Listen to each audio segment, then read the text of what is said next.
Register साठेखताच्या दस्तावरून दाखल केलेला प्रत्येक दावा मंजूरच होतो का? साठेखत हे रजिस्टर आहे, म्हणून त्या रजिस्टर साठेखताच्या आधारे खरेदी खत करून द्यावे असा प्रत्येक केसमध्ये माननीय न्यायालय प्रतिवादी विरुद्ध आदेश करतात का? त्यासाठी कोणत्या गोष्टींची आवश्यकता असते आणि कोणती गोष्ट केली नाही तर दावा हा डिसमिससुद्धा होऊ शकतो, याबद्दल आज आपण जाणून घेणार आहोत. नमस्कार, मी आपला वकील मित्र ॲडव्होकेट कैलास नाईक. कायद्याचं म्हणजेच तुमच्या फायद्याचं बोलूया तुमच्या हक्काच्या कोर्ट कचेरी या यूट्यूब चॅनलवर. माननीय सर्वोच्च न्यायालयाने नुकताच एक महत्त्वपूर्ण असा न्यायनिर्णय दिलेला आहे आणि त्या महत्त्वपूर्ण अशा न्यायनिर्णयाच्या केसचं नाव आहे मुदाम राजा यादव विरुद्ध बी राजा शंकर यांचे वारसामार्फत. आणि या केसचा सिव्हिल अपील SLP नंबर आहे 6453/2024. मित्रांनो, या महत्त्वपूर्ण अशा केसमध्ये जी फॅक्ट होती ती फॅक्ट अशी होती की जे वादी होते त्यांनी प्रतिवादीकडून एक रजिस्टर साठेखत करून घेतलेलं होतं. एक मिळकत होती ज्याचा व्यवहार ठरला आणि त्या व्यवहाराची रक्कम ठरवण्यात आली. काही रक्कम ही ॲडव्हान्स देण्यात आली, उर्वरित रक्कम खरेदी खताच्या वेळी देण्याचं ठरलं आणि त्याप्रमाणे रजिस्टर साठेखताचा दस्त हा नोंदवण्यात आला.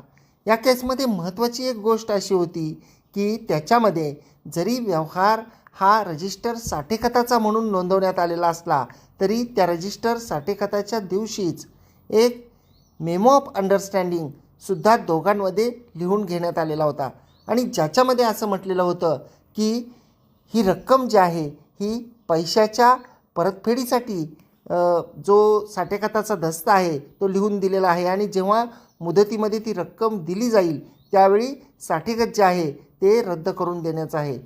परंतु जे वादी होते, ज्यांनी हे साठेखत लिहून घेतलेले होते, त्यांनी न्यायालयामध्ये दावा दाखल केला आणि खरेदी खत होऊन मिळावं अशी मागणी केली. जे प्रथम कोर्ट होतं, ट्रायल कोर्ट, त्यांनी वादीचा दावा हा जो आहे तो मंजूर केला आणि साठेखत हे ग्राह्य धरलं. ते साठेखत ॲक्च्युअल व्यवहारासाठी होतं, म्हणजे तो व्यवहार हा खरेदी विक्रीचाच होता असं ट्रायल कोर्टाने म्हटलं. त्याच्याविरुद्ध जेव्हा हे प्रकरण माननीय उच्च न्यायालयामध्ये गेलं त्यावेळी या उच्च न्यायालयामधील प्रकरणामध्ये माननीय उच्च न्यायालयाने असा निर्णय दिला, तेलंगणा उच्च न्यायालयाने, की मेमो ऑफ अंडरस्टँडिंग दोघांमध्ये असल्यामुळं या व्यवहाराला साठेखत असं म्हणता येणार नाही. आणि त्यानंतर जेव्हा हे प्रकरण माननीय सर्वोच्च न्यायालयामध्ये गेलं त्यावेळी माननीय सर्वोच्च न्यायालयाने यामध्ये महत्त्वपूर्ण असे निष्कर्ष नोंदवलेले आहेत आणि माननीय सर्वोच्च न्यायालयाने असं म्हटलेलं आहे की even a slight doubt in the mind of the court that plaintiff was not acting bona fidely and that the material facts have been withheld, the equitable and discretionary relief has to be denied.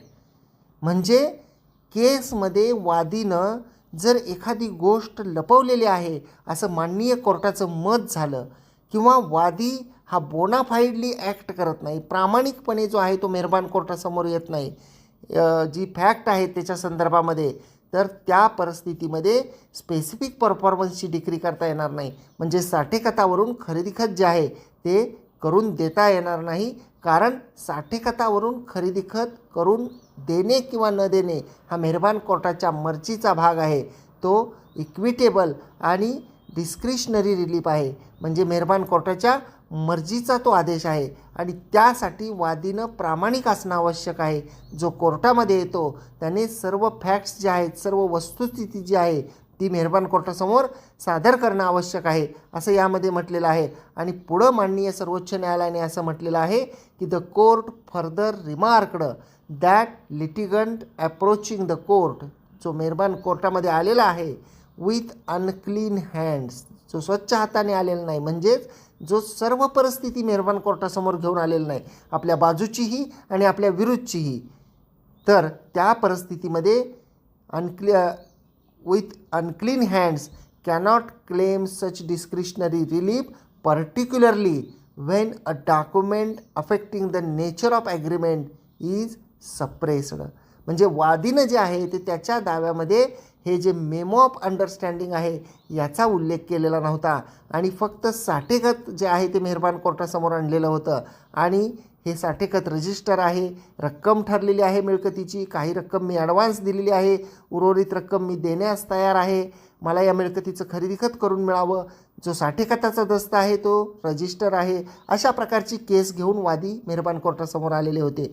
परंतु ॲक्च्युलीमध्ये त्याच दिवशी त्या दोघांमध्ये वादी आणि प्रतिवादींमध्ये म्हणजे मिळकतीचा मालक आणि खरेदी घेणार यांच्यामध्ये मेमो ऑफ अंडरस्टँडिंगचा एक दस्त दोघांमध्ये करण्यात आलेला होता, जो दस्त वादीने दाव्यामध्ये लपवलेला होता. आणि केस दाखल झाल्यानंतर प्रतिवादीने तो दाखल केला आणि प्रतिवादीचं म्हणणं असं होतं की हे ॲक्च्युअल साठेखत नाही, तर हा एक रकमेच्या व्यवहाराचा तारण दस्त आहे.